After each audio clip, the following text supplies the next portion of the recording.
Is the most persecuted religious group in the world today? The answer, in terms of sheer numbers and sheer horror, might surprise you. It's Christians, specifically Christians living in Muslim-majority countries, countries where Christians often preceded Muslims by centuries. I'm not talking about war on Christmas type harassment. I'm talking about know your place or we're going to kill you persecution. Astonishingly, the Western mainstream media barely acknowledge what is happening. Let's look closer at this issue. It tells us a lot about the world we're living in. 100 years ago, 20% of North Africa and the Middle East, the birthplace of Christianity, was Christian. Today, Christians make up 4% of the population. Much of that decline has occurred in the last decade. In essence, Muslims are rendering North Africa and the Middle East free of Christians. Take Egypt, for example, my ancestral homeland. In just the past 2 years, tens of thousands of Christian Copts have left Egypt. And many others want to leave, but they simply cannot afford to. Why they want to leave is no mystery. On New Year's Day, 2011, the Two Saints Church in Alexandria was bombed, leaving 23 Copts dead and 97 injured. In recent years, dozens of Coptic churches have been attacked, many burned to the ground. In August 2013 alone, the Muslim Brotherhood and its supporters attacked and destroyed some 80 churches. Unfortunately, Egypt is more the rule than the exception. Hundreds of Nigerian churches have been destroyed in recent years, with especially deadly attacks reserved for Christmas and Easter church services, leaving dozens dead or mutilated. Churches have been bombed or burned in Iraq, Syria, and just about every place in the Middle East where churches still exist, except Israel. Christian businesses have been torched, Christian girls have been kidnapped, sold as child brides or slaves, and had acid thrown in their faces for not being veiled. Anyone born a Muslim who converts to Christianity faces jail and possibly execution. The list of fresh atrocities by Muslims against Christians grows longer almost every day. Even in Muslim countries often portrayed as moderate, Morocco, Indonesia, Malaysia, Kazakhstan, Uzbekistan, Christian minorities are under legal pressure not to build churches or evangelize.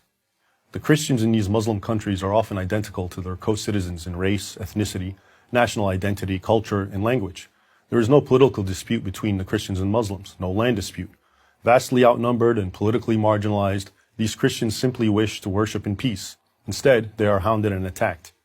So then, why is this happening? And why is the media making so little mention of it?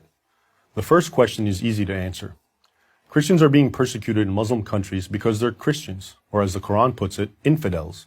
That is, non-Muslims who are regarded by many fundamentalist Muslims as inferior.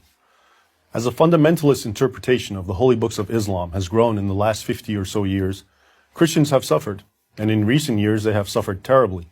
I document this in my book, Crucified Again, Exposing Islam's New War on Christians. If this were happening to any other group besides Christians, it would be the human rights tragedy of our time. There would be loud worldwide calls for action.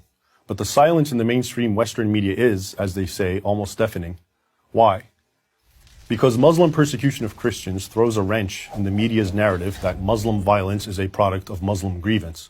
That grievance is, first and foremost, portrayed as the sin of European colonialism and alleged American imperialism. In the Muslim world's mind, those two sins are personified by the Jewish state of Israel, a nation the Muslim world believes was forced upon it by the colonial powers of Europe following World War II and is currently supported by the United States. Much of the Western world and the Western media have largely bought at least some of this narrative. Here's how it works. Because Israel, with the backing of the United States, is stronger than its Muslim neighbors, the media, while not defending Islamic terrorism, often portray terror against Israel, America, and even Europe as the actions of understandably angry underdogs fighting for what they deem justice. But what happens to this media narrative when Islamic terror is directed against a minority weaker than them? In this case, the millions of indigenous Christians throughout the Islamic world. The answer is that, rather than abandon this narrative, the media just don't report Muslim persecution of Christians, except for the most sensational cases. That's why you probably don't know that there are barely any Christians living in Algeria, Tunisia, and Libya, nations where Christianity once thrived, or that this is happening in Egypt, Iraq, Iran, and even Lebanon. So yes, Christians are indeed the most persecuted religious group in the world today, but reporting it would violate the media's narrative of Christians as persecutors and Muslims as victims.